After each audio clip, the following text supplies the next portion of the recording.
जैसे आप इस्लामाबाद जाती हैं और फिर जैसी उनकी रीत रही है कि वो एजेंट्स लगा देते हैं, ये हर देश के डिप्लोमेट के साथ होता था या सिर्फ? नहीं, भारत स्पेशल कैटेगरी में। अच्छा। एक ने मुझे ये भी बताया कि हमें एंड ऑफ द डे पे हमको रिपोर्ट देनी पड़ती है। तो ये क्या डिप्लोमेट्स को देने में, वीजा देने में मुश्किल करते हैं? पाकिस्तान के साथ कुछ थोड़ा सा इशू इसमें ज्यादा होता है। तो क्या डिप्लोमेट्स को ये भी रहता था कि आप इस्लामाबाद में ही रहेंगे या? हम लोगों को इस्लामाबाद से रावलपिंडी जाने की परमिशन लेनी नहीं पड़ती थी, लेकिन उसके अलावा अगर कहीं जाना है तो परमिशन लेके जाना पड़ता था। एक बस यात्रा हुई थी फरवरी 1999 में, तब के प्रधानमंत्री अटल बिहारी वाजपेयी की जी। उस यात्रा का जो ब्रीफ था या फिर उससे पहले क्या तैयारियां चल रही थी हाई कमीशन में? जब ये प्रधानमंत्री आए थे तो उस वक्त जनरल मुशर्रफ वहाँ पे मौजूद नहीं थे। तो क्या ये साजिश जो है कारगिल की, ये पाकिस्तान में पहले से चल रही थी?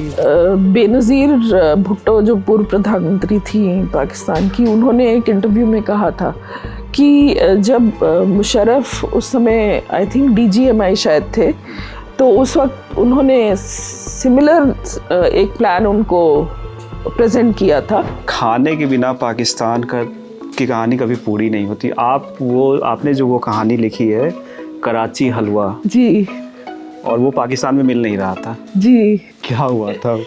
तो हम गए और उन्होंने किसी से पूछा तो किसी को पता ही नहीं था ये क्या होती है, कराची हलवा क्या चीज़ है। फिर अगले दिन फिर कहीं गए तो फिर वहाँ पूछा तो वो लोग हंसने लगे, बोले ये तो बॉम्बे हलवा है।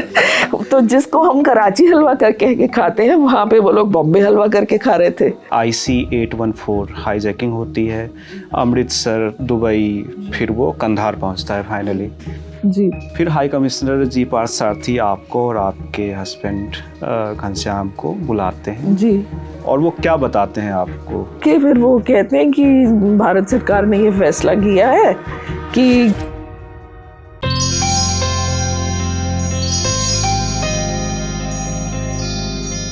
पाकिस्तान में एक कमाल के व्यंग्यकार हुए मुश्ताक अहमद यूसुफी। उनकी एक मशहूर लाइन है कि पाकिस्तानी अफवाहों की सबसे बड़ी खराबी ये है कि वे अक्सर सच निकलती हैं। हमने सुना था कि पाकिस्तान एक सर्विलांस स्टेट है जहां डिप्लोमेट्स को या दूसरे देश से आने वाले लोगों को निगरानी में रखा जाता है, उनके पीछे एजेंट्स छोड़े जाते हैं। हमने अटल बिहारी वाजपेयी की लाहौर बस यात्रा के बारे में सुना था, जब उनके स्वागत में गाना बजाया गया, बहारों फूल बरसाओ मेरा महबूब आया है। हमने परवेज़ मुशर्रफ का मिस एडवेंचर भी सुना, किताबों में पढ़ा कि कैसे मुशर्रफ ने कारगिल में साजिश रची और जब उनको हटाने की कोशिश की गई, उन्होंने नवाज शरीफ का ही तख्ता पलट कर दिया। सुनने पढ़ने से इतर कुछ लोग ऐसे भी हुए जिन्होंने उन घटनाओं को साक्षात देखा, वहाँ मौजूद रहे, उसके भागीदार भी बने। आज हम ऐसी ही एक आपबीती सुनने वाले हैं रुचि घनश्याम से। रुचि 1982 बैच की भारतीय विदेश सेवा की अफसर हैं। उन्होंने 38 वर्ष लंबे कार्यकाल में कई देशों में भारत का मिशन संभाला, मगर सबसे हैपनिंग पोस्टिंग जो रही वो पाकिस्तान में 1997 से 2000 तक, जिसके बीच में कई ऐसी घटनाएं हुई जिसने भारत पाकिस्तान संबंधों की दशा और दिशा बदली। और रुचि ने अपने अनुभवों को अपनी किताब an Indian women in Islamabad में ढाला है। इसको पब्लिश किया है पेंगुइन रैंडम इंडिया ने।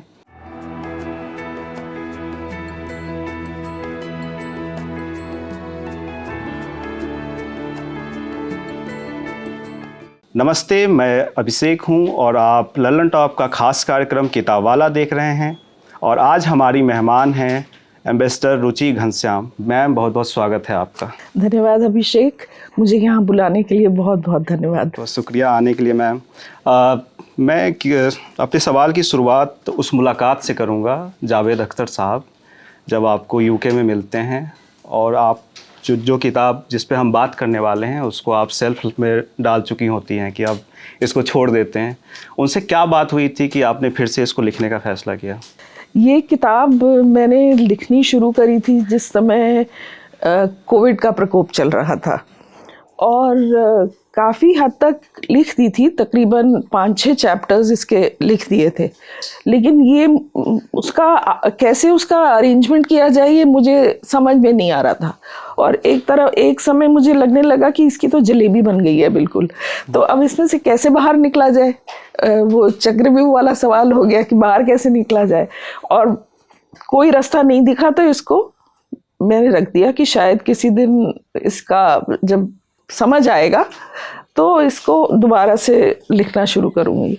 और ये सोच के उन दिनों मैं एक यूके में एथनिक अखबार है एशियन वॉइस और गुजरात समाचार, उनका दोनों निकलते हैं, तो उनके लिए मैं वीकली कॉलम लिखती थी, तो उसमें बिजी तो रहती थी, साथ में एक दूसरी किताब शुरू भी कर दी। वो किताब किस बारे में थी? वो किताब है घाना के बारे में। Okay, interesting. हाँ, वो आएगी जब तो तब बताऊंगी। तो उस वक्त साउथहैम्पटन यूनिवर्सिटी है यूके में, उन्होंने एक इंडिया सेंटर बनाया और उसके जो मेंटोर्स का ग्रुप था उसमें उन्होंने मुझे भी शामिल किया और साथ में शबाना आज़मी जी को शामिल किया। तो उनका पहला इंडिया वीक सेलिब्रेट हो रहा था आई थिंक मार्च 2022 में। तो उस वक्त उन्होंने सबको इनवाइट किया, तो जावेद साहब भी आए थे क्योंकि जो फंक्शंस थे उसमें जावेद साहब का भी उन्होंने काफ़ी पार्टिसिपेट किया और बहुत अच्छा पार्टिसिपेट किया। तो ऐसे एक दिन लंच पे बैठे थे और मैं ही उनके सामने बैठी थी टेबल के दूसरी तरफ। तो पूछने लगे कि क्या कर रहे हैं अब, क्योंकि ये तो एक बिल्कुल मतलब कि सवाल ऐसा है कि सभी पूछते हैं कि अच्छा अब रिटायर हो गए तो अब क्या कर रहे हैं। तो उनको बताया मैंने कि ऐसे ऐसे मैं कॉलम भी लिखती हूँ और बाकी तो कोई लेक्चर वेक्चर होता रहता है कहीं कहीं जाके, वो भी दे देते हैं, साथ में एक मैं किताब लिख रही हूँ। तो बोले क्या किताब लिख रहे हैं? तो उनको फिर मैंने बताया कि ये पाकिस्तान में इस्लामाबाद में मैं पहली महिला डिप्लोमेट थी, तो वहाँ रहने के एक्सपीरियंसेस के बारे में लिखने की कोशिश कर रही हूँ। लेकिन इस वक्त वो इतना कॉम्प्लिकेट हो गया है कि उसको अब मैंने इस वक्त छोड़ रखा है। तो उन्होंने कहा अच्छा तो वहाँ तो फिर आपके बड़े इंटरेस्टिंग एक्सपीरियंसेस हुए होंगे। तो उनको मैंने कहा कि हाँ एक्सपीरियंसेस तो बहुत इंटरेस्टिंग थे। तो उसके बाद उन्होंने कहा कि पर ऐसे ही नैरेटिव निकलता है। तो तब मुझे लगा, कहा तो नहीं उनको मैंने कुछ, लेकिन मुझे लगा कि जब इतने बड़े राइटर को लगता है कि ये नेचुरल प्रोसेस है तो शायद मुझे जाके दोबारा इसको देखना चाहिए। तो जब इंडिया वापस पहुंचे तो मैंने इसको किताब को दोबारा से देखा और पहली नज़र में मुझे समझ आ गया कि इसको किस तरह से मुझे रीऑर्गेनाइज करना है। और जब आपने छोड़ा था वो 5 चैप्टर ही पूरे हुए थे, फिर उस वक्त हाँ 5-5.5 के करीब चैप्टर्स थे, जो कि फिर मैंने उसमें से काफ़ी कुछ उसमें से डिलीट कर दिया और फिर रीऑर्गेनाइज किया। तो उससे मतलब मुझे एकदम से दिख गया कि अच्छा इसको इस तरह से कंप्लीट करना है। आपकी किताब पूरी इस्लामाबाद में आपके अनुभवों के बारे में है। आप वहाँ 1997 में गई थी, जाने से पहले कोई ब्रीफिंग हुई थी? हम लोग एक्चुअली जब बेल्जियम में, उसके पहले हम लोग बेल्जियम में थे, मैं और मेरे पति भी फॉरेन सर्विस में थे और उन्होंने बल्कि इस किताब में एक उन्होंने चैप्टर भी लिखा है कंधार पे। तो हम लोग जब बेल्जियम से निकले उस वक्त तक हमारा वीज़ा नहीं आया था। तो दिल्ली आए तो रोज ही हम लोग साउथ ब्लॉक जाते थे और डायरेक्टर पाकिस्तान के पास भी वहीं तकरीबन पूरा दिन बीतता था।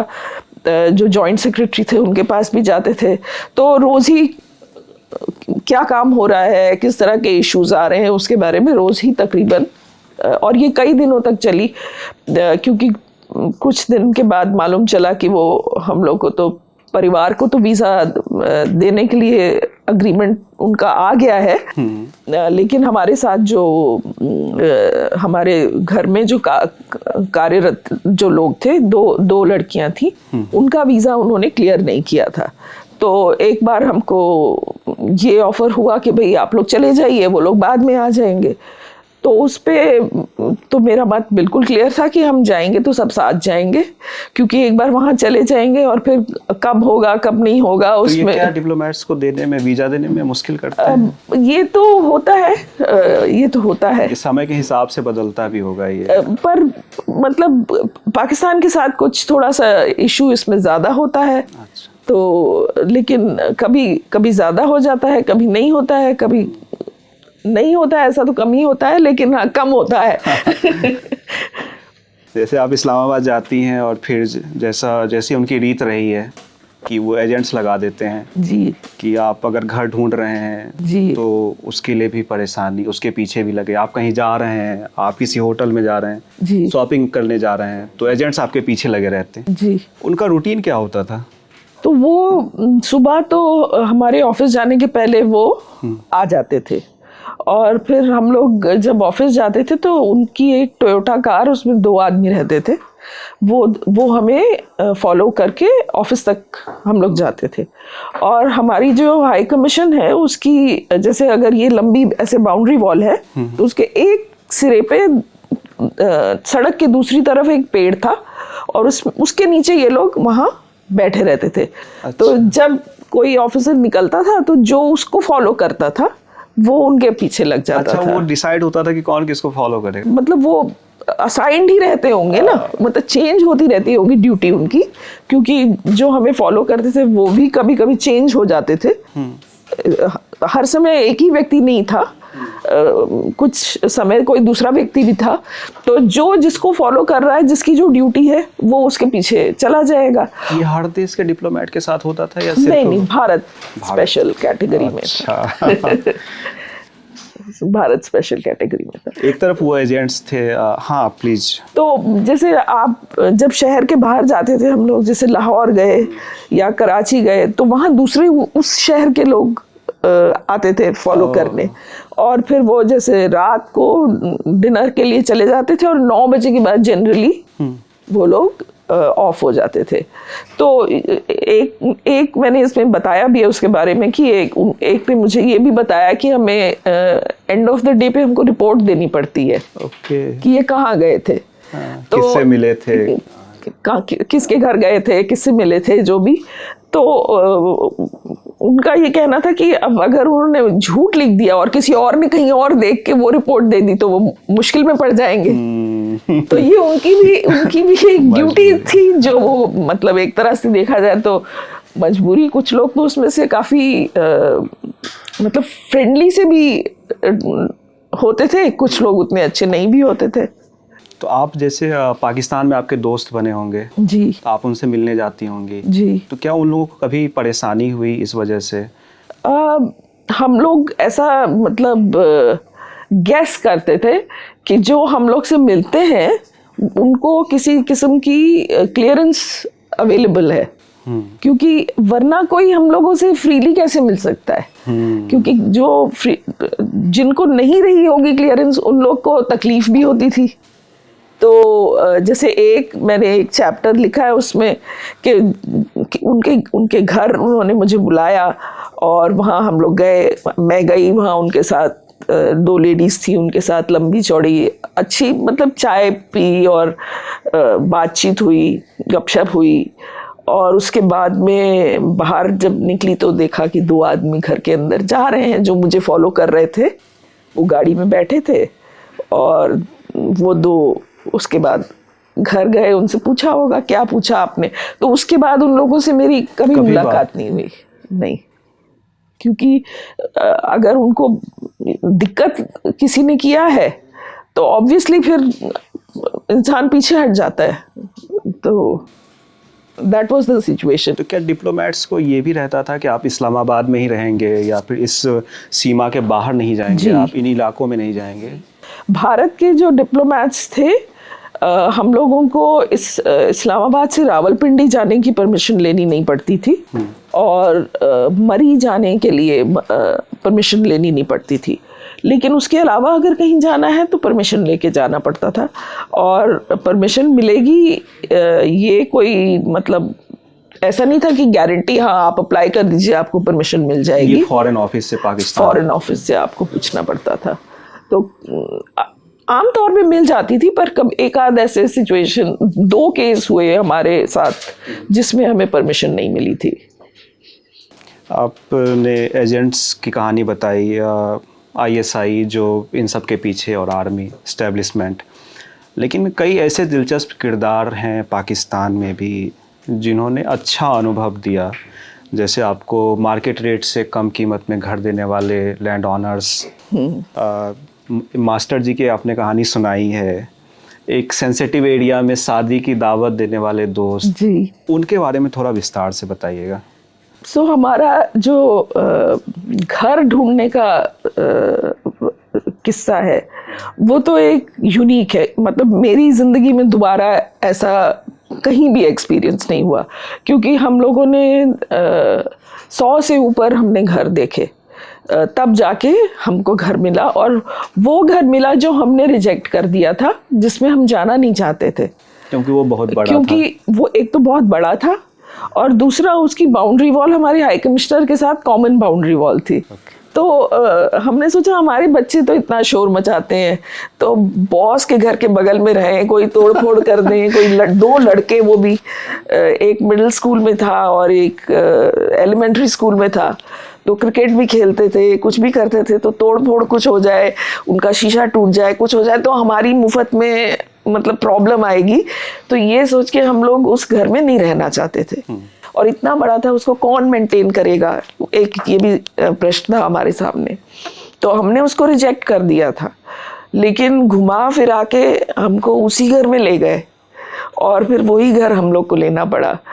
तो किराया तो उन्होंने ज़रूर कम किया, क्योंकि हमारा तो उतना बजट था ही नहीं, लेकिन वो हमारे ऊपर उन्होंने एहसान किया या उनको हमें उसी घर में रखवाना था इसलिए किया, ये कहना मुश्किल है कि वो डिसाइड करते हैं कि आप कहाँ रहेंगे। वो एक तरह से इनडायरेक्टली एक हमारे कुलीग ने ये कहा भी था जब हम लोग बहुत परेशान हो गए और ऐसा लगा कि कुछ दिन में अब तो क्या करेंगे, जहाँ रह रहे हैं वो जगह भी छोड़नी है, और पूरा हमारा सामान घर का आ गया था कार्टन्स में बंद, जो हमने एक लिविंग रूम में रखा हुआ था, और हम लोग मियाँ बीवी 2 बच्चे, 2 उनके साथ उनकी देखभाल करने के लिए, तो कहाँ जाएंगे, ये एक मतलब परेशानी की बात थी हमारे लिए। लेकिन एक हमारे कुलीग थे, उन्होंने कहा घबराओ मत, उनको जहाँ तुम्हें जिस घर में रखना होगा उस घर तक तुम्हें पहुँचा देंगे। तो हम लोग तो हंस दिए उस वक्त, मतलब ये ऐसा होगा, ये तो लगा कि शायद हमें सांत्वना दे रहे हैं। हाँ। लेकिन जो हुआ वो लगा सच में जो उन्होंने कहा, पता नहीं, हो सकता है अपने आप हुआ, क्योंकि उसकी कोई हमारे पास प्रूफ नहीं है, कोई गारंटी नहीं है, लेकिन हुआ वही कि जो घर हमें नहीं चाहिए था उसी घर में हमको, और हम तब तक इतना परेशान हो चुके थे कि वी वर जस्ट ग्रेटफुल कि चलो घर तो मिल गया, अब जो होगा देखा जाएगा। अभी भी वो सिचुएशन है कि क्या हाई कमीशन में घर की व्यवस्था हो गई है या फिर नहीं? अब तो कैंपस बन गया है, मैंने सुना है कि अब कैंपस बन गया है, तो अब हो सकता है ये समस्या ना हो लोगों को। उस दोस्त के बारे में बताइए, शादी वाला किस्सा, खान रिसर्च लेबोरेटरी, और वो पड़ा था रास्ते में, काहूटा शहर के बाहर उनका वो फार्म हाउस था। ये एक्चुअली मेरे हस्बैंड के बहुत करीबी दोस्त थे। पाकिस्तान में अधिकतर जो मुहाजिर फैमिलीज हैं वो नॉर्थ इंडियन हैं, क्योंकि यूपी बिहार वगैरह से मुहाजिर, वो जो भारत से ये अरबिक शब्द है हाजरा मुहाजिर, मतलब जो जिसने माइग्रेट किया हो तो उसको कहते हैं मुहाजिर। तो ये जो माइग्रेट करके इंडिया से गए थे उनको वहाँ मुहाजिर कहते हैं। तो अधिकतर जो भारत से गए हुए लोग हैं वो नॉर्थ इंडियन है, पर कुछ साउथ इंडियन भी हैं पर कम है। तो ये जो थे इनकी फैमिली भी साउथ इंडिया से आई थी, और मेरे जो हस्बैंड है वो भी साउथ इंडियन है, तो शायद एक बॉन्ड रहा होगा हल्का सा। पर असलियत में उनकी दोस्ती इसलिए थी क्योंकि दोनों को इकोनॉमिक्स में इंटरेस्ट, दिलचस्पी है। उनके दोस्त जो थे वो एक बैंक में काम करते थे और इकोनॉमिक रिपोर्ट निकालते थे पाकिस्तान के बारे में, और मेरे हस्बैंड उस वक्त कमर्शियल एंड इकोनॉमिक वर्क देखते थे हाई कमीशन का। तो दोनों मिलते जुलते रहते थे और उनकी दोस्ती हो गई, एक दूसरे को रिस्पेक्ट करते थे। तो हम लोग काफ़ी अच्छे व्यक्ति थे वो। तो उन्होंने हमें कहा एक दिन कि आप हमारी इंगेजमेंट पार्टी में आइए। तो एड्रेस दिया उन्होंने, तो हम लोग दोनों सही समय पे उनके घर पहुंच गए। जब पहुंचे तो देखा कोई लाइट नहीं है, कोई गाजा बाजा नहीं है, कोई पार्टी जैसा माहौल ही नहीं है। अच्छा। और ले जाके हमको उन्होंने टेरेस पे बिठा दिया और कुछ लोग 2-4-5 कुछ लोग और थे। तो फिर मेरे मन में आया कि ये कैसे, मतलब कि इंगेजमेंट टाइप का तो बिल्कुल कोई माहौल ही नहीं दिख रहा है। सो आई थॉट मे बी हम लोग हर समय मतलब टाइम से जाने की हमारी एक ये आदत सी है, हम पहले पहुंच गए कि हम शायद लोग हो सकता है धीरे धीरे आएंगे, थोड़ी और देर में आएंगे। लेकिन थोड़ी और भी देर होगी, लेकिन और कोई भी नहीं आए। तो जब 9 बजे के आसपास उन्होंने कहा कि एक्चुअली पार्टी यहाँ नहीं है, पार्टी फार्म हाउस पे है, तो आप हमारी गाड़ी में जाइए। तो हमने कहा कि हमारे पास तो उस समय एक स्कॉर्पियो थी जो हमने एक जापानीज डिप्लोमेट से सेकेंड हैंड खरीदी थी, लेकिन बहुत अच्छी कंडीशन में थी। तो हमने कहा फार्म हाउस जाना है, अगर रास्ता ठीक नहीं है तो हम अपनी गाड़ी में ही जाते हैं। बोले नहीं नहीं, वो उसमें गाड़ी है, ड्राइवर है, आप उनके साथ जाइए, वो ज़्यादा कन्वीनियंट रहेगा। तो आई सेड कि ठीक है। उसमें मेरे हस्बैंड ने कहा चलो हम लोग, ठीक है, ड्राइव नहीं करना पड़ेगा, इनके साथ ही चलो। उनके दोस्त, उन्होंने कहा ये हमारे दोस्त हैं, ये आपके साथ गाड़ी में आएंगे। और हम लोग अपना ऐसे बातचीत चल रही थी। और थोड़ी देर में वो बोले कि अभी लेफ्ट हैंड साइड में एक वो है, रडार स्टेशन है पाकिस्तान का ये, और उसके बगल से हम निकलेंगे और वहाँ आर्मी जो है वो मतलब तैनात रहती है, पर ये रडार चलता नहीं है। अच्छा। हाँ। तो अचानक से मुझे लगा कि ये तो हम लोग तो इंडियन है, इसके मतलब हम इस्लामाबाद की लिमिट से बाहर हैं। और अगर किसी ने रोक लिया, हमें अलाउड नहीं है वहाँ हमें तो, हमने परमिशन अप्लाई भी नहीं करी है, लेने की तो बात ही दूर है, अप्लाई तक भी नहीं की किसी को। यहाँ तक कि हमारे ऑफिस में भी किसी को इन्फॉर्म नहीं किया था, क्योंकि हमने सोचा हम इस्लामाबाद में एक पार्टी में जा रहे हैं। तो सबसे पहले तो मुझे लगा कि मुझे अपनी बिंदी उतारनी चाहिए, क्योंकि दूर से किसी को दिख जाएगा कि ये बिंदी पहन के कोई महिला जा रही है अगर, तो ये पाकिस्तानी तो नहीं हो सकती। साड़ी तो पहनती है वहाँ लेडीज, ऐसा बात नहीं है, कोई लेडीज साड़ी पहनती हैं, कई लेडीज पहनती हैं, लेकिन वो बिंदी नहीं लगाती हैं। तो मैंने अपनी बिंदी, आजकल क्योंकि मॉडर्न ज़माना है तो बिंदी आप स्टिकर वाली होती है, तो आप उतार लीजिए। तो मैं उसको उतार के और अपने साड़ी के नीचे उसको लगा दिया। और घनश्याम की उन दिनों दाढ़ी रखते थे उन दिनों, तो आई थॉट कि अब कम से कम जब तक पूछेंगे नहीं तब तक शायद निकल जाएगी। लेकिन गाड़ी निकल गई और आई सॉ सड़क के बाहर फौजी तैनात थे, लेकिन एक अनरिमार्केबल सी गाड़ी थी वाइट कलर की, तो उन्होंने रोका ही नहीं। हम अपने गाड़ी में होते diplomatic number plate, Indian diplomatic number plate, तब तो ज़रूरी रोके जाते। तो तब मुझे रियलाइज़ हुआ कि इन्होंने क्यों अपनी गाड़ी में आने को कहा। और जब फिर उसके बाद गए तो बोले इसके बाद वो आएगा काहूटा। अब लेकिन वो मतलब रास्ते में नहीं पड़ा, रास्ते से थोड़ी दूर, और ये काहूटा के बाहर फार्म हाउस था, और काफ़ी बड़ा फार्म हाउस था। और मतलब जब वहां पहुंचे तो लगा कि हाँ ये पार्टी हो रही है। मतलब तो कोई असली इंगेजमेंट पार्टी वहां पे थी। यहाँ तो हमें सिर्फ कहना चाहिए कि होल्डिंग रूम में रखा हुआ था जैसे। तो वहां जब पहुंचे तो देखा फॉर्मर फॉरेन सेक्रेटरी और बड़े बड़े मतलब लोग, कुछ पाकिस्तानी सोसाइटी के, कुछ को हम पहचानते भी थे, लेकिन अधिकतर को तो हम नहीं पहचानते भी नहीं थे। उनको सरप्राइज हुआ होगा कि ये हुआ होगा, लेकिन सभी इतने सोफिस्टिकेटेड होते हैं कि अपने सरप्राइज को छुपा लेते हैं। तो किसी ने कुछ कहा नहीं हमसे, और कुछ दोस्त जो लोग हम जिनको हम जानते थे उनसे फिर हम लोग ने बातचीत करी और थोड़ा मेल मिलाप किया लोगों से। और उसके बाद में वहाँ उन्होंने वो म्यूज़िक चलाना शुरू किया और डांस करने लोग शुरू हो गए। और मतलब मुझे अचंभा तब हुआ जो जोर से आवाज आई, जय जय शिव शंकर कांटा लगे ना कंकर, वो गाना बज रहा था। वो गाना बजा और उसके ऊपर लोगों ने बहुत एंजॉय किया। और तो पाकिस्तानी भारतीय गाने वहाँ काफी फेमस हैं, भारतीय गाने भी, फिल्में भी। मतलब आप हम लोग के घर से थोड़ी दूर एक था डीवीडी का दुकान। आजकल तो वैसे ऑनलाइन आप देख सकते हो ओटीटी पे, तो कोई दिक्कत ही नहीं है। लेकिन उस जमाने में तो डीवीडी लेना पड़ता था। आप जाइए दुकान से डीवीडी किराए पे ले लाइए, तो हिंदी पिक्चर तो एक से एक सब आपको वहाँ पर अवेलेबल मिल जाती थी। तो हम आराम से हिंदी पिक्चर वहाँ से डीवीडी से लेके देखते थे, और वहाँ के लोग भी देखते थे, एंजॉय भी करते थे डीवीडी। तो म्यूजिक की बात हुई, और खाने के बिना पाकिस्तान की कहानी कभी पूरी नहीं होती। आपने जो वो कहानी लिखी है कराची हलवा जी, और वो पाकिस्तान में मिल नहीं रहा था जी, क्या हुआ था? एक्चुअली मेरे पति को कराची हलवा बहुत पसंद था। तो उनको लगा, जब हम पहली बार कराची गए तो उन्हें लगा कि अब तो मैं असली कराची हलवा खा सकता हूँ, क्योंकि नाउ आई एम इन कराची।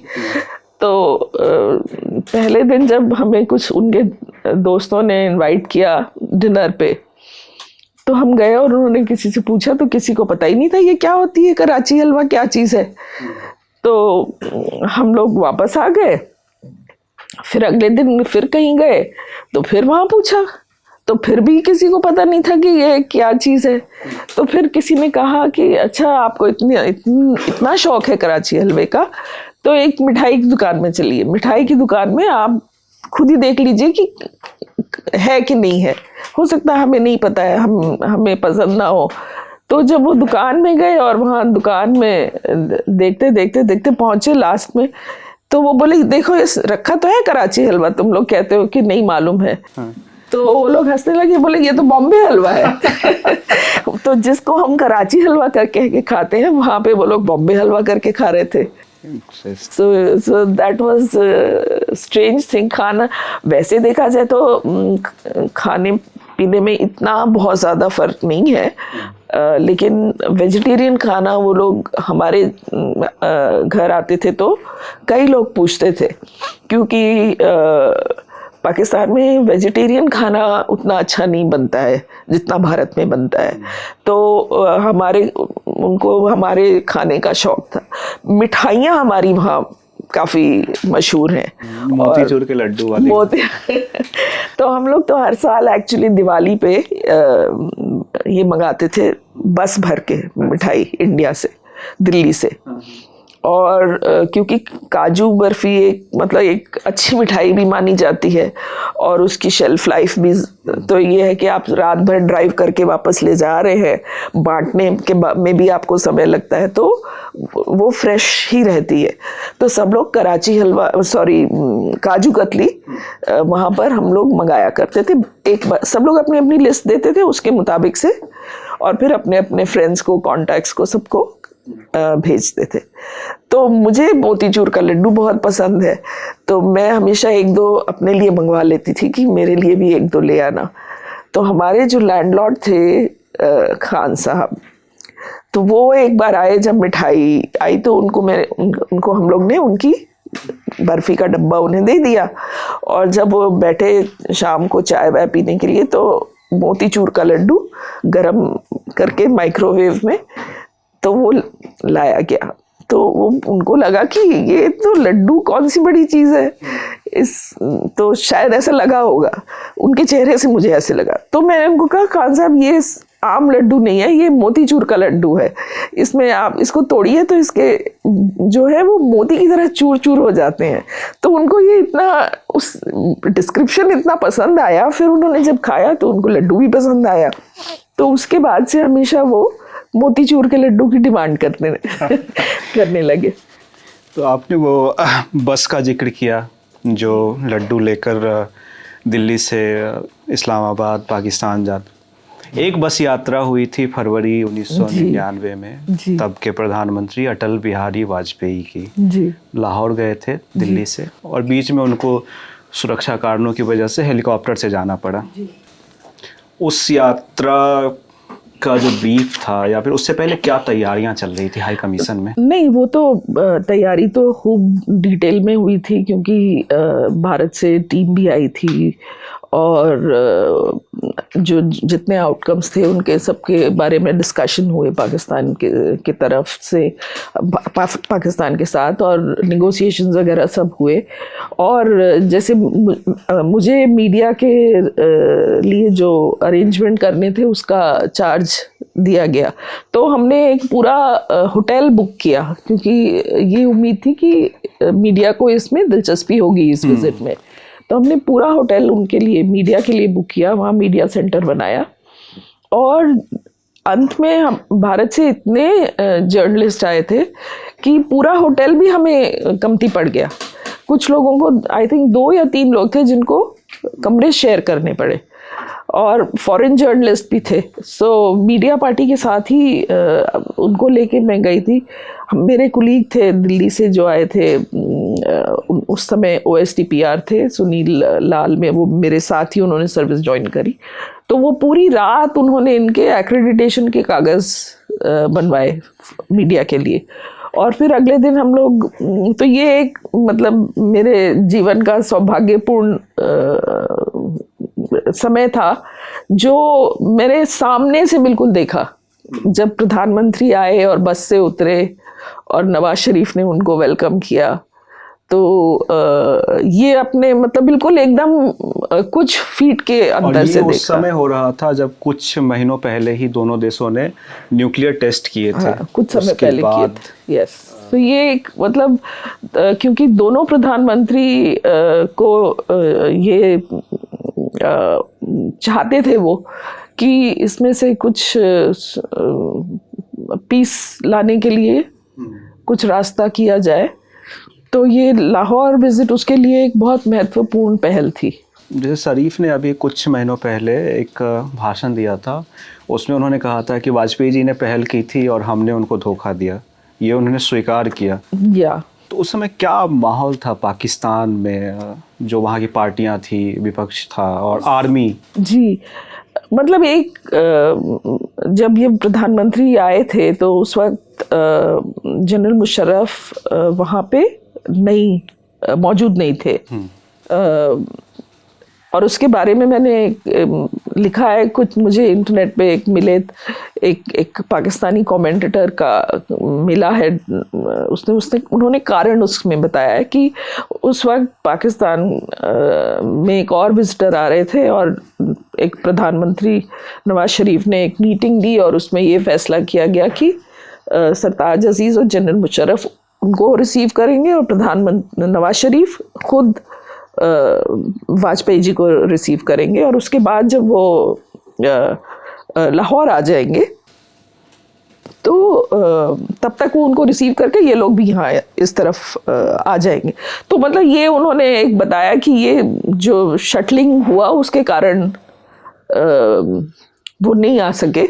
ये एक कमेंटेटर की लिखी हुई बात को, मतलब आई डोंट नो एग्जैक्टली उनके दिल में क्या चल रहा था या उनके अंदर उनकी प्लानिंग क्या चल रही थी, पर दिस इज व्हाट एक कमेंटेटर ने लिखा है, एक वर्जन उन्होंने इसको एक्सप्लेन किया है। कुछ दिनों के बाद फिर वो कारगिल करते हैं मुशर्रफ, क्योंकि कुछ दिनों बाद कारगिल भी होता है, उसके 3 महीने फिर वाजपेयी जी पहुंचते हैं लाहौर, और वाजपेयी जी लाहौर पहुंचते हैं तो शाम के टाइम उनका डिनर था, मतलब प्रोग्राम तो बहुत उनका काफ़ी हेक्टिक प्रोग्राम था।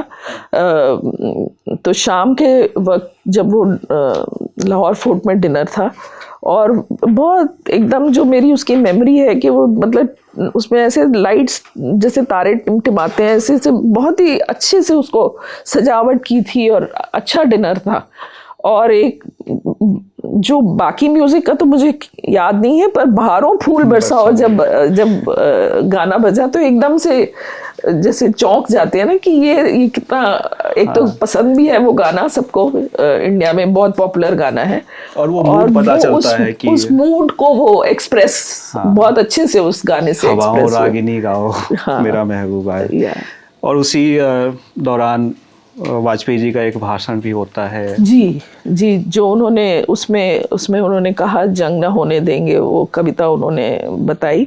और फिर उसके बाद एक उनका भाषण जो गवर्नर हाउस में होता है अगले दिन, वो वहाँ पे पाकिस्तान में उसका बहुत इम्पैक्ट हुआ। बल्कि कुछ दिनों के बाद मैं भारत आ रही थी, हम लोग का एक डिप्लोमेटिक बैग जो है उसको हाथ से लाने की प्रथा है। उसके बारे में थोड़ा बताइएगा, क्या होता है डिप्लोमेटिक बैग? जो एक कम्युनिकेशन होता है विदेश मंत्रालय और एम्बेसी के बीच में, तो उसको एक मतलब एक्चुअली एक थैला ही होता है वो हरे रंग का, और उसको सील कर दिया जाता है। उसको बांधने के बाद उसकी जो रस्सी होती है उसके ऊपर एक क्लैंप लगा दिया जाता है और वो सील हो जाता है। तो जब हम वहाँ से यहाँ लाएंगे तो यहाँ पे जो हमारा डिप्लोमेटिक बैग सेक्शन है, जब उसको खोलेगा तो अगर सील टैम्पर नहीं हुई है तो इसके मतलब उसके अंदर के कंटेंट बिल्कुल सेफ है। और ये केवल पाकिस्तान के साथ नहीं, ये मतलब बाकी जगह भी और दूसरे देश भी ये इस सेम सिस्टम को अप्लाई करते हैं। उस बैग को एयरपोर्ट पे कोई रोक नहीं सकता, उसको कोई रोकता नहीं है।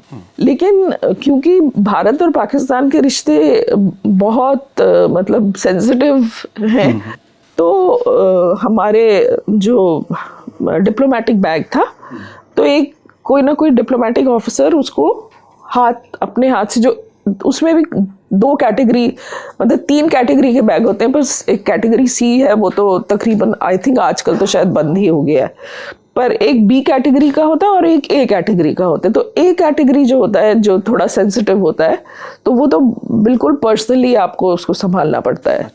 उसको आप चेक इन भी नहीं करते हैं, तो एक हैंड वाले लगेज में आप उसको डाल के उसको, उसमें जो भी अगर आपकी कोई क्लासिफाइड कम्युनिकेशंस हैं या कोई इस तरह की कोई इंपॉर्टेंट चीज़ें हैं तो वो उसमें रहती हैं। तो उसको लेके मैं आ रही थी, तो लाहौर में गैप होता था क्योंकि डायरेक्ट फ्लाइट तो थी नहीं। इस्लामाबाद से दिल्ली डायरेक्ट फ्लाइट नहीं, इस्लामाबाद से लाहौर और लाहौर से दिल्ली। तो लाहौर में जो उनका लाउंज था उसमें मैं जब गई तो देखा जगह जगह पे लोग टीवी देख रहे थे। तो मुझे भी जिज्ञासा हुई कि क्यों लोग टीवी देख रहे हैं। तो देखा कि वाजपेयी जी की जो उन्होंने गवर्नर हाउस में स्पीच दी थी कि we can change history but we can not change geography, कि जब पार्टीशन हुआ था तो हमें भी मतलब किसी को भी पसंद नहीं आया था भारत में, लेकिन जो अब मतलब कहने का उनका तात्पर्य ये था कि जो हो गया है अब हमें उससे आगे बढ़ने की आवश्यकता है। बदल सकते हैं, पड़ोसी नहीं। जी, सो ये उनका मैसेज था और लोग देख रहे थे लाउंज। और ये 1 महीने बाद हो रहा था। जी जी। तो उसका कोई इम्पैक्ट पड़ा नहीं जब मई, मेरे ख्याल से, जब ये खबर आई कि कारगिल में घुसपैठ हुई है जी, और वो भी पता चला कि मुशर्रफ का जब फोन टैप हुआ उसके बाद, और फिर उससे पहले वो चरवाहों ने देखा था जी, वो कहानी है। तो क्या ये साजिश जो है कारगिल की, ये पाकिस्तान में पहले से चल रही थी, वाजपेयी जी की यात्रा से पहले से? मतलब बेनज़ीर भुट्टो जो पूर्व प्रधानमंत्री थी पाकिस्तान की, उन्होंने एक इंटरव्यू में कहा था कि जब मुशर्रफ उस समय आई थिंक DGMI शायद थे, तो उस वक्त उन्होंने सिमिलर एक प्लान उनको प्रेजेंट किया था। और तो बेनज़ीर का कहना ये था कि उन्होंने उसको रिजेक्ट कर दिया था क्योंकि उसमें जो आगे क्या करना है उसके बारे में, फ्यूचर स्टेप्स के बारे में कोई डिटेल्स अवेलेबल नहीं थे। तो उससे तो लगता है कि ये एटलीस्ट जनरल मुशर्रफ के पास तो ये आइडिया तो रहा होगा मतलब पहले से ही। अब इसके बारे में कि उन्होंने कब इसको ठंडे बस्ते में से बाहर निकाला और कितना उन्होंने ब्रीफिंग किया नहीं किया, और किया तो कितना ब्रीफिंग किया, ये सब के ऊपर एक मतलब मल्टीपल क्या 2 किस्म के आपको व्यूज मिल सकते हैं। तो जो नवाज शरीफ की तरफ से जो व्यू निकलता था वो ये था कि उनको ब्रीफिंग नहीं की गई थी, और ये कुछ उनके मुशर्रफ और उनके कुछ साथियों ने, क्रोनीज का शायद उन्होंने प्रयोग किया था शब्द का, तो कुछ उनके साथियों ने मिलके ये प्लान बनाया था। दूसरी तरफ से जो आर्मी की तरफ से जो फीडबैक आता था वो ये था कि सब ब्रीफिंग इनको सब बता चुके थे, सब इनको पता था और he knew about it beforehand. तो अब इस दोनों के बीच में सच्चाई, मतलब कोई एक व्यू सच है या इनके बीच में कोई जगह है जहाँ पर जो कि जहाँ which is the truth, there is no way to know, क्योंकि दोनों ही किस्म के स्टेटमेंट्स आए। कुछ ना कुछ तो जरूरी उनको बताया गया होगा, पर कितना बताया गया और क्या बताया गया उसके बारे में क्लैरिटी नहीं है। कारगिल वॉर जब शुरू हुआ तब जो हाई कमीशन था वहाँ से नॉन एसेंशियल स्टाफ्स को वापस भेज दिया गया। कुछ लोग रहे जो हायर लेवल के ऑफिसर्स वगैरह थे। जब भी किसी देश में हालात बिगड़ते हैं तो सबसे पहले नॉन एसेंशियल स्टाफ्स को वापस भेजा जाता है, जैसा भी बांग्लादेश के केस में हुआ। मेरा यहाँ पे दो सवाल है, नॉन एसेंशियल और एसेंशियल स्टाफ्स में अंतर क्या है, और जब दो देशों के बीच जंग होती है या फिर सिविल वॉर छिड़ जाए उस वक्त प्रोटोकॉल क्या होता है हाई कमीशन या एम्बेसी का? तो एक्चुअली एम्बेसी के बहुत सारे काम होते हैं जो आप उनको जब कोई क्राइसिस इस तरह की होती है तो वो काम आपको मतलब कुछ दिनों के लिए स्थगित कर देना पड़ते हैं। जैसे जब जंग हो रही है तो आप वीज़ा तो नहीं लगाएंगे या अखबारों के बिल तो प्रोसेस नहीं करेंगे। तो देयर आर मेनी जॉब्स, और जैसे जो एडमिनिस्ट्रेशन के लोग होते हैं तो क्योंकि आपका स्टाफ कम हो गया तो आपको एडमिनिस्ट्रेशन भी कम करने की आप कर सकते हैं, क्योंकि आपको उतने लोगों की ज़रूरत नहीं पड़ेगी। तो इस तरह से कोई कुछ किस व्यक्ति की आपको आवश्यकता पड़ेगी, बस आप उन्हीं को रोकते हैं और बाकी सबको वापस भेज देते हैं। हाँ। जी, तो वो that is the concept of essential and non essential. तो नॉन एसेंशियल का मतलब ये नहीं है कि वो इम्पोर्टेंट नहीं है, वो भी इम्पोर्टेंट है, इमरजेंसी लेकिन उस ऐसी सिचुएशन में उनके काम की ही वो काम ही आपने अगर बंद कर दिया है तो उस वक्त वो एसेंशियल नहीं है फिर आपके लिए। दैट इज द और ये प्रोटोकॉल बताइएगा, जैसे आपने उसमें लिखा है कि हमने बैग पैक करके रखा था, अपनी सेविंग्स निकाल ली थी, और एम्बेसी में भी हाई कमीशन में भी जो डॉक्यूमेंट्स थे ऐसे ही डॉक्यूमेंट्स रखे गए थे जिनको समय रहते नष्ट किया जा सके। ये तो कई मूवीज़ में भी दिखाया जाता है कि जैसे हॉलीवुड की मूवीज़ में तो मैंने खुद ने देखा है कि कैसे वो जब गेट पे कोई पहुंचता है तो वो और मतलब इंट्रूड होना शुरू हो जाता है तो वो अपने रिकॉर्ड्स को डिस्ट्रॉय करना शुरू करते हैं। तो उसका जनरली जो मतलब मान्यता है वो ये है कि आपके पास इतनी काबिलियत होनी चाहिए कि आप अपने एसेंशियल चीज़ों को नष्ट कर सके, उसको गलत हाथों में ना पड़ने दें। क्लासिफाइड फाइल्स हैं या जो भी कुछ आपके पास इम्पोर्टेंट ऐसी कोई चीज़ें हैं तो आप उसको नष्ट कर दीजिए। और जब अगर जंग हो जाएगी तो जनरली सबको आप बुला के ऑफिस में एम्बेसी में उनको एक जगह पे सब इकट्ठे हो जाएंगे, क्योंकि उस वक्त केवल आपके पास मिनिमल स्टाफ अवेलेबल होगा। और जब देखिए इवन न्यूक्लियर टेस्ट हुआ था तो सड़क में रिएक्शन हमको देखने को मिल गया था। तो अगर जंग हो जाएगा तो ऑब्वियसली सब लोग वल्नरेबल हो जाएंगे, तो उस वक्त आप उनका मूवमेंट एलिमिनेट कर देंगे ना, तो वो अपने घर से ऑफिस से घर, सब्जी खरीदना, ये सब चीज़ आपका ख़त्म हो जाएगा और आप एक जगह पे एकत्रित हो जाएंगे।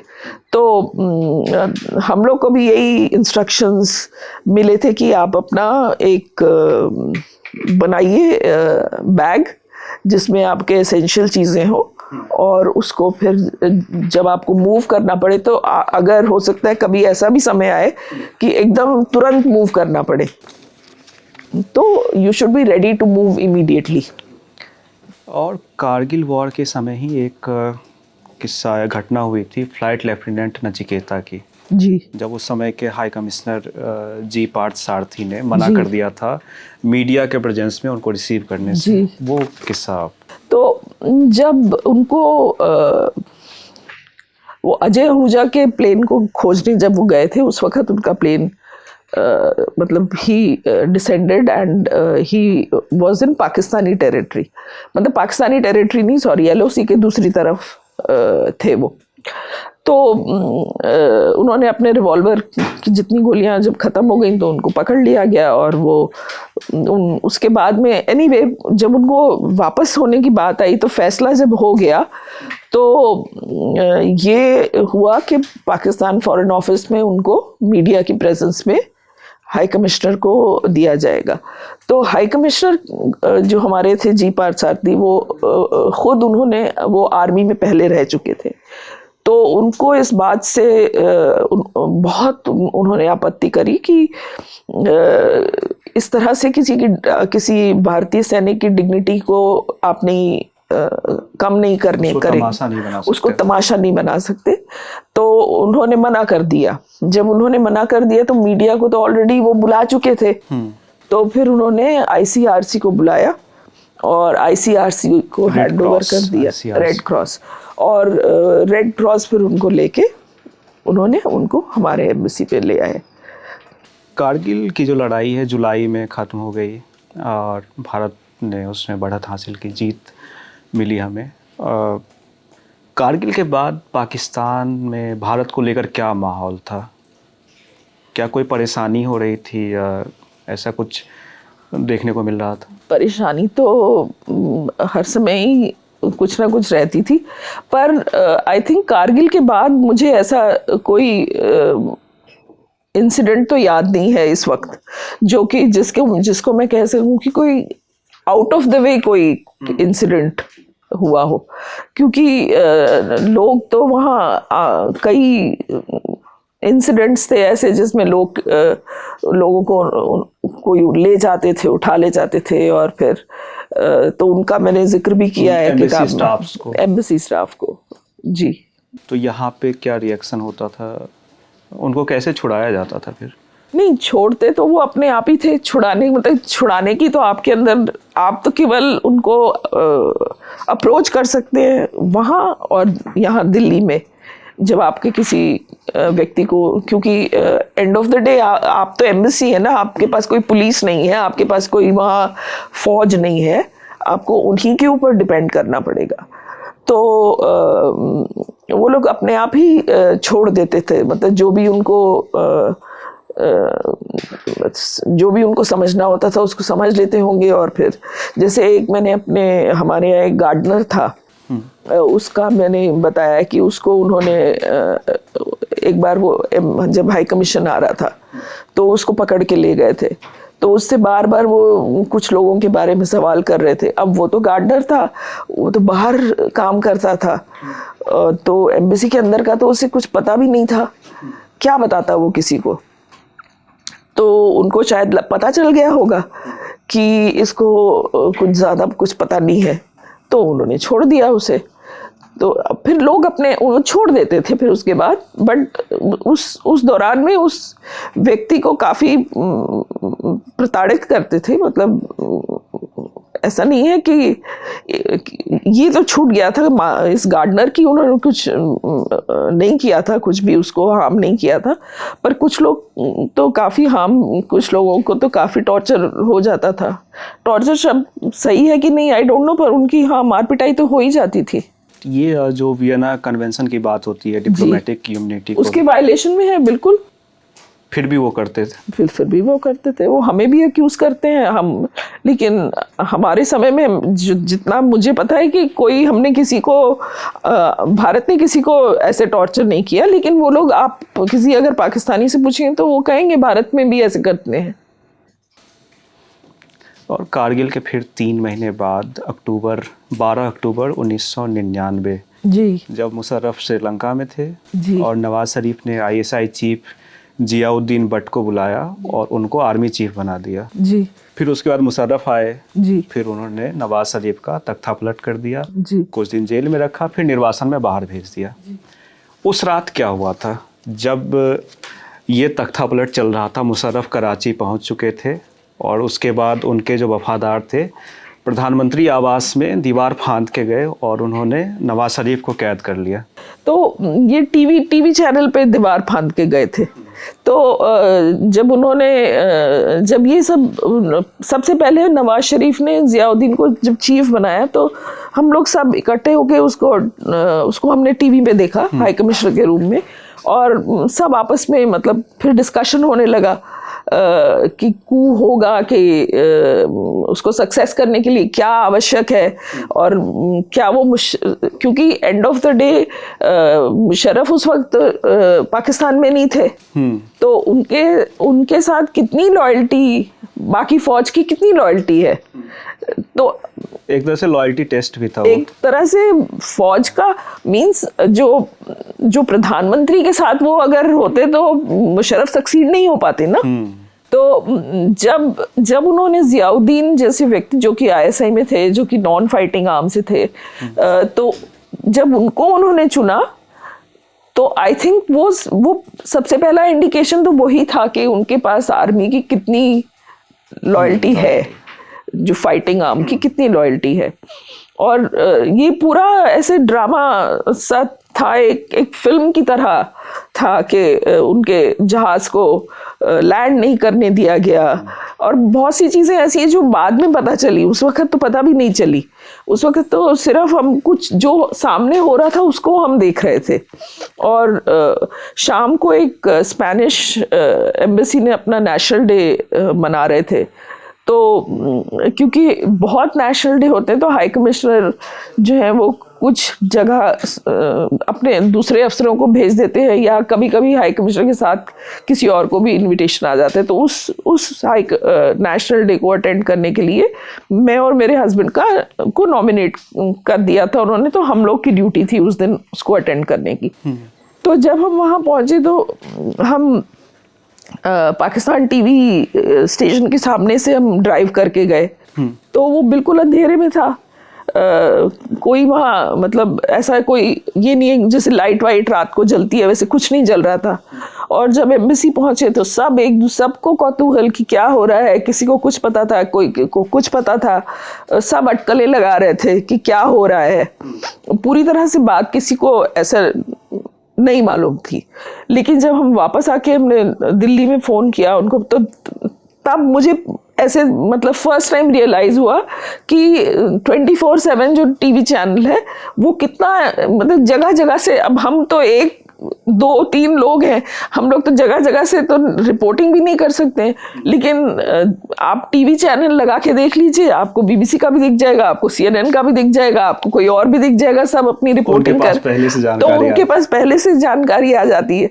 तो एक ये मतलब फर्स्ट टाइम मैंने अपने लाइफ में एक देखा फर्स्ट हैंड कि जो इंफॉर्मेशन रेवोल्यूशन है दुनिया की, तो उसका कितना फर्क पड़ा है कि हर जो आप ट्रेडिशनली जो भी आप काम कर रहे थे उसको एक आपको नए तरीके से करने की विचार आपको करना पड़ेगा कि अब ये आवश्यकता इस बात की नहीं है कि क्योंकि आपके हेडक्वार्टर को सिर्फ आपसे ही इंफॉर्मेशन मिल रही है, दैट इज नॉट, अलग अलग सोर्सेज, बहुत सारे सोर्स है।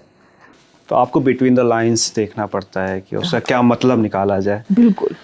मुशर्रफ तख्ता पलट करते हैं और फिर दिसंबर 1999 क्रिसमस से पहले एक दिन पहले IC-814 हाईजैकिंग होती है, अमृतसर, दुबई, फिर वो कंधार पहुंचता है फाइनली जी। फिर हाई कमिश्नर जी पार्थसारथी आपको और आपके हस्बैंड घनश्याम को बुलाते हैं जी।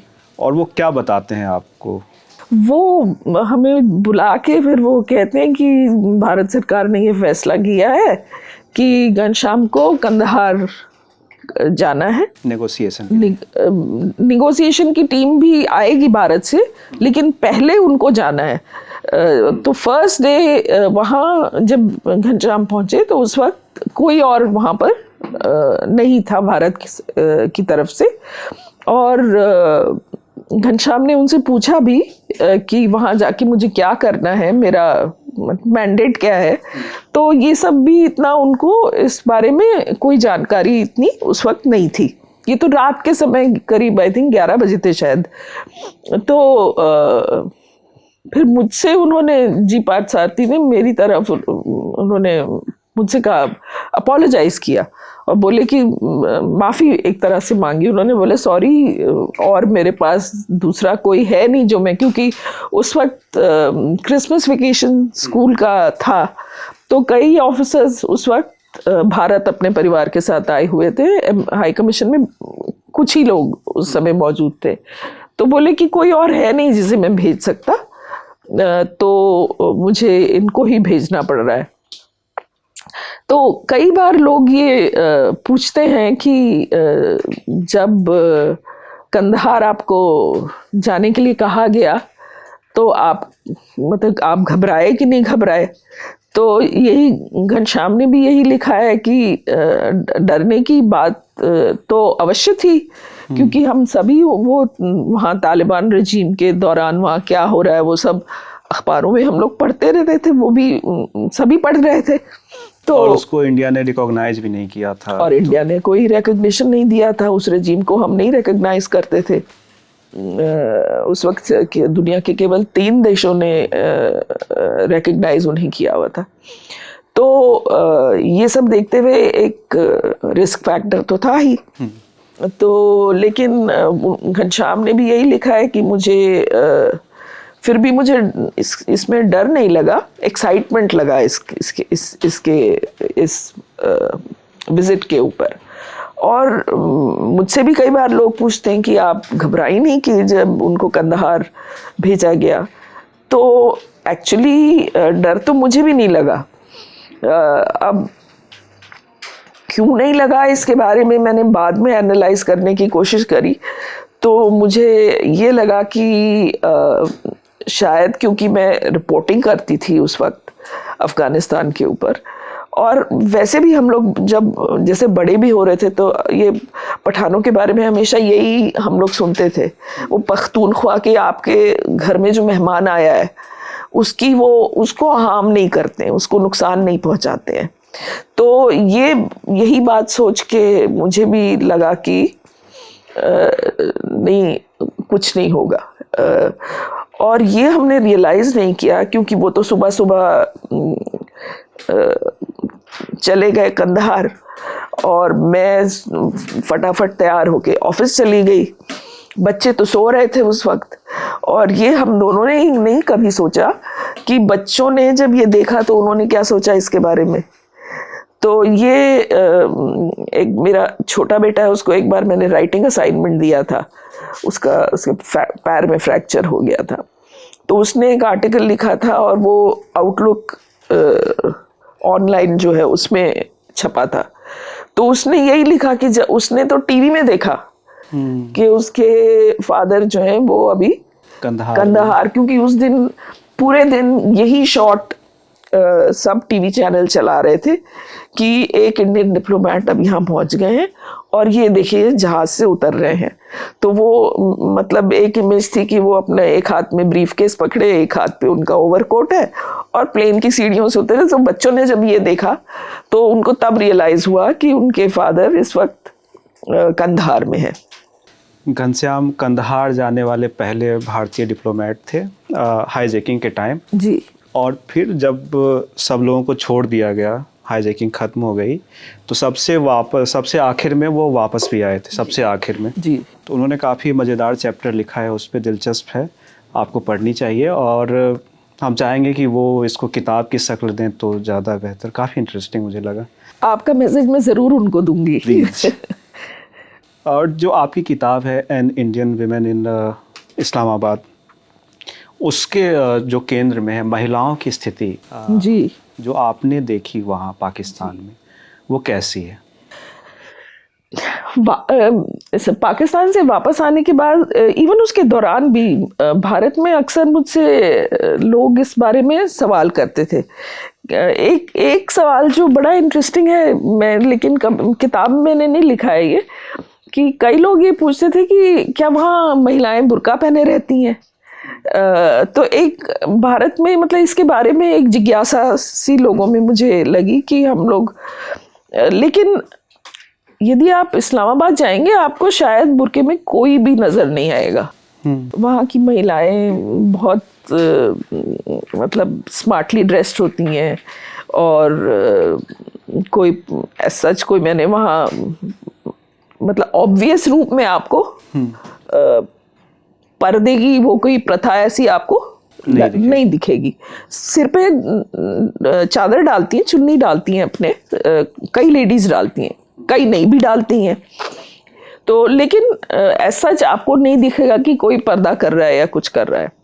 लेकिन जब आप वहाँ रहेंगे तब आपको रियलाइज होता है कि ये जो हम देख रहे हैं उसके पीछे बहुत कुछ है जो कि मतलब इवन रहने के बाद भी मैं नहीं कह सकती कि मुझे पूरी तरह से उसका कोई ज्ञान है।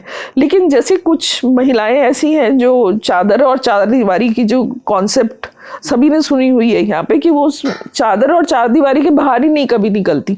तो एक ऐसे कुछ महिलाओं से मेरी मुलाकात हुई, आई थिंक 2 या 3 महिलाएं थी।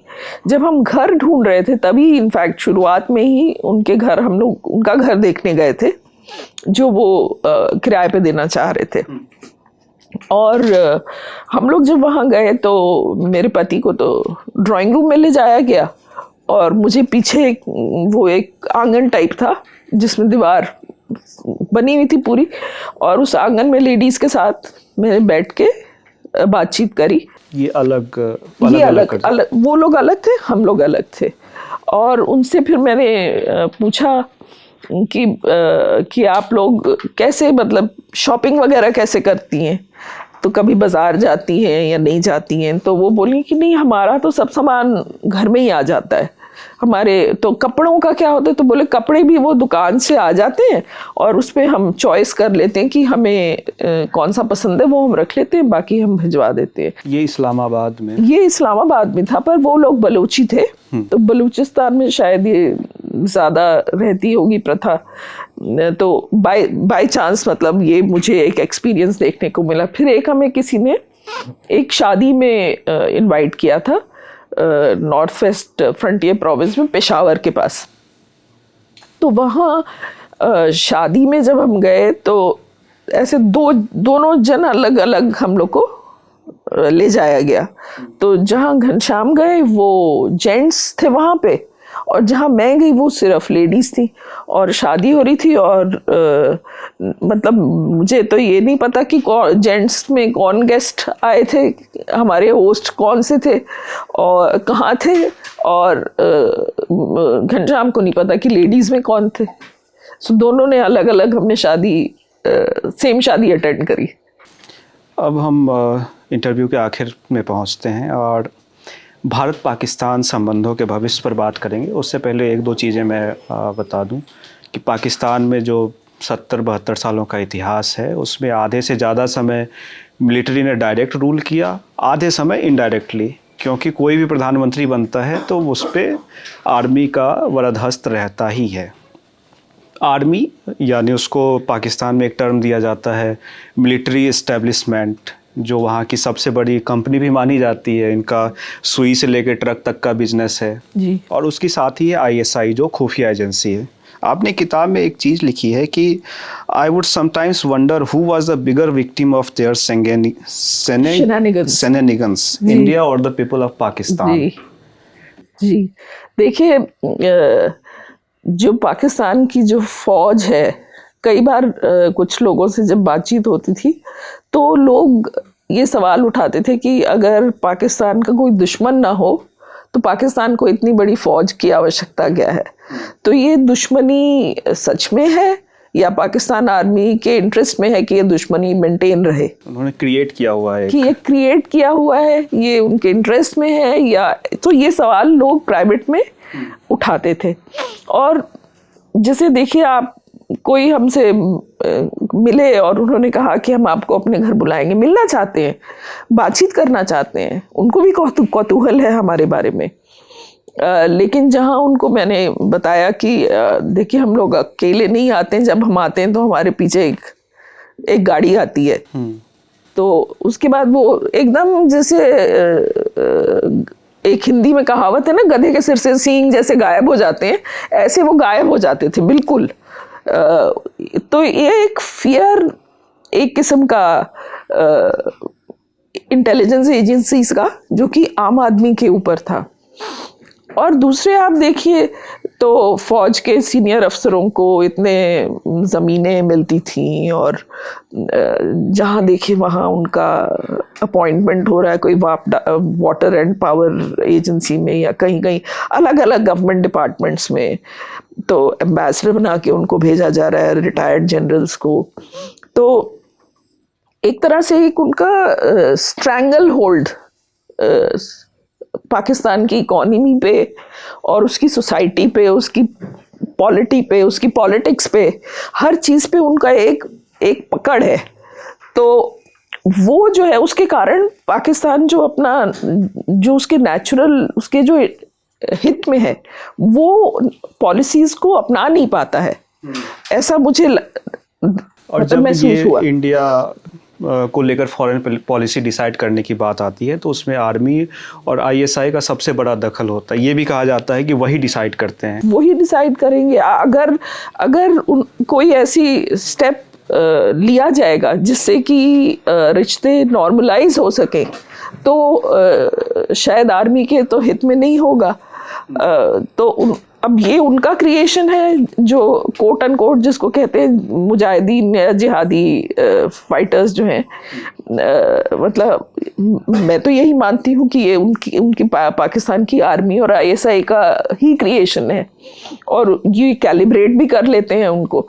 तो हमारे देश में तो उन्होंने मतलब कि कितने सालों से ये क्रॉस बॉर्डर टेररिज्म भारत में वो लोग कर रहे हैं, तो जिसको भारत को जिसे झेलना पड़ता है, और उसके साथ एक तरह से देखा जाए तो हम लोग उस पे फाइट करते रहे हैं कि कई सालों से, 3 दशक से हम ये और डायरेक्ट मतलब कभी इनडायरेक्ट है तो कभी डायरेक्ट वॉर भी करना पड़ा है उनके साथ, जिसके बारे में तो भारत को उनकी इस तरह की जो पॉलिटिक्स है, भारत को उसका नतीजा झेलना पड़ा है पोस्ट इंडिपेंडेंस देखा जाए तो। लेकिन उसका जो ये इनकी जो कार्रवाई है, इसका नतीजा पाकिस्तान के लोगों को भी तो झेलना पड़ रहा है, क्योंकि उनकी इकोनॉमी की क्या बुरी हालत है। उनको जहां फोकस करना चाहिए उसके बजाय वो कहीं और कर रहे हैं, वो डाइवर्ट कर रहे हैं ना। देश की जो रिसोर्सेज हैं, यदि वो अपने देश के फौज के ऊपर लगाने की बजाय अगर उसको ऑनेस्टली अपने देश के ऊपर लगाए, तो वो काफ़ी समृद्ध देश हो सकता है। लेकिन उतना फोकस लोगों के ऊपर ना करके भारत से दुश्मनी बनाए रखने पे अगर फोकस करें, तो ऑब्वियसली विक्टिम कौन हुआ ना, पाकिस्तान के लोग भी तो विक्टिम हुए उस फौज के। तो इस सिचुएशन में भारत का अप्रोच क्या होना चाहिए? जैसे वहाँ आपको अमन पसंद लोग भी हैं जो शांति चाहते हैं, कुछ अच्छे लोग भी हैं, कुछ ऐसे लोग भी हैं जो जंग भी चाहते हैं, जो फौज में ज़्यादा हैं। जैसे राजनीति में नवाज शरीफ जैसे कुछ लोग हैं जो कभी कभी शांति की बात करते हैं, लेकिन फिर उनको कुर्सी से हटा दिया जाता है। तो इंडिया का अप्रोच क्या होना चाहिए, कॉमन अप्रोच? एक्चुअली पाकिस्तान के प्रति हमारा अप्रोच क्या होना चाहिए, आई थिंक इसका हम टेम्पलेट नहीं बना सकते, क्योंकि ये परिस्थिति के ऊपर ये काफ़ी डिपेंड करेगा, काफ़ी निर्भर करेगा। लेकिन जैसे आपने कहा, ये बिल्कुल सही कहा आपने कि वहाँ बहुत बड़ा एक सेगमेंट है पाकिस्तान में जो कि शांति चाहता है और नॉर्मल रिश्ते चाहता है। तो हमारा एक तरफ से हमारे इंटरेस्ट में है कि हम उनके साथ किसी किस्म का मतलब संवाद रहे, डायरेक्ट संवाद नहीं तो इनडायरेक्ट संवाद भी रहे। ऐसे लोगों को ये ना लगे कि भारत दोस्ती नहीं चाहता, क्योंकि भारत दोस्ती चाहता है, नॉर्मल रिश्ते चाहता है। तो उस सेगमेंट को एड्रेस करना हमारे लिए आवश्यक है। और जो कि जब प्रधानमंत्री वाजपेयी लाहौर गए, या प्रधानमंत्री मोदी नवाज शरीफ को उन्होंने बुलाया, या नवाज शरीफ के जन्मदिन पर लाहौर पहुंचे अचानक से, तो इस तरह के जो हम लोग जब स्टेप्स लेते हैं, तो हमारा एक ये इनडायरेक्ट संवाद उस सेगमेंट के साथ बन जाता है। और ये एक देखा जाए तो ये एक पॉजिटिव स्टेप है। परंतु हम ये उम्मीद हमें मतलब सबसे पहले इस उम्मीद को छोड़ना पड़ेगा कि अगर हम ये स्टेप्स इस तरह के कोई लेंगे तो रिश्ते एकदम ट्रांसफॉर्म हो जाएंगे, जो कि हमारे एक्सपीरियंस ने दिखाया है कि ट्रांसफॉर्म नहीं होते हैं, बल्कि उसका ऑपोजिट वो भी जनरेट कर देते हैं, प्रेशर। कुछ एक्टर्स ऐसे हैं जो उसको तो वो उसको खराब करने की कोशिश करते हैं। तो ये अब आगे इस समय जो अगर देखा, मतलब मेरे विचार से तो जो हमारी जो करंट पॉलिसी है, for the time being that is the correct policy, क्योंकि हमने काफ़ी समय से पाकिस्तान के साथ बातचीत भी करी है, दोस्ती करने की प्रयास भी किया है, और अपनी तरफ से भी हमने स्पेशल जेस्चर ऐसे दिखाए हैं कि भाई हम पाकिस्तान के साथ दोस्ती चाहते हैं। लेकिन वापस मतलब दूसरी तरफ से हमको टेररिज्म, क्रॉस बॉर्डर टेररिज्म बार बार मिलता है, तो बातचीत कुछ दिन के लिए ना ही की जाए, उनको अपने उनको अपने देश की समस्याओं से थोड़ा उभरने का एक समय दिया जाए, कि शायद वो इस बात को समझें कि भारत दोस्ती चाहता है, पाकिस्तान को थ्रेटन नहीं कर रहा है, और उनकी एग्जिस्टेंस को हमारी तरफ से कोई खतरा नहीं है। ये बात शायद उनकी समझ में आ जाए, कोई ऐसा समय आए जो उनके पॉलिसी में चेंज आए, तो उस वक्त पर इसको वापस शुरू किया जा सकता है बातचीत को। बट दोनों देश न्यूक्लियर वेपन स्टेट्स हैं, पाकिस्तान के पास भी न्यूक्लियर वेपन्स हैं, भारत के पास भी हैं, तो बिल्कुल ही कोई दोनों के बीच में कांटेक्ट ना हो तो वो भी एक तरह से it is a risky proposition. अगर कुछ समय तक के लिए आप उसको ना रखें तो, पर over a period of time आपका कुछ ना कुछ, तो जैसे हम लोग के बॉर्डर पे हॉटलाइन होती है, इस तरह के मेशर्स तो ऑलरेडी हैं, पर कोई जैसे ट्रैक 2 पे भी बात हो सकती है। अब ये इस वक्त चल रहा है नहीं चल रहा है कहना, मुझे तो इसके बारे में ज्ञान नहीं है, but I think it is a good idea to have some track 2 contact with Pakistan. Track 2 मतलब जिसमें सरकारी लोग इन्वॉल्व ना हो, प्राइवेट, मतलब रिटायर्ड डिप्लोमैट्स हो सकते हैं या रिटायर्ड जनरल हो सकते हैं, जो जिनको पाकिस्तान में दिलचस्पी है, जो अध्ययन करते रहते हैं, बिजनेस के लोग हो सकते हैं, पत्रकार हो सकते हैं, थिंक टैंक के लोग हो सकते हैं। तो उस लेवल पे अगर कांटेक्ट रहे तो एक अच्छी बात है मेरे विचार से। बहुत बहुत शुक्रिया आपका। इसी नोट पर हम इस किताबाला को रोकते हैं। बहुत सारे किस्से बचे हुए हैं जिनके बारे में अगर आपको जानना है तो आप ये किताब पढ़ सकते हैं। ये पेंगुइन रैंडम हाउस इंडिया ने छापी है। कीमत 699 है, लेकिन आपको डिस्काउंट पर ऑनलाइन मिल जाएगी। तो यहीं पर आपका इस इंटरव्यू में आने के लिए और ललन टॉप को समय देने के लिए बहुत बहुत शुक्रिया। और यहीं पर इसको ख़त्म करते हैं। देखते रहिए ललन टॉप। धन्यवाद। धन्यवाद अभिषेक।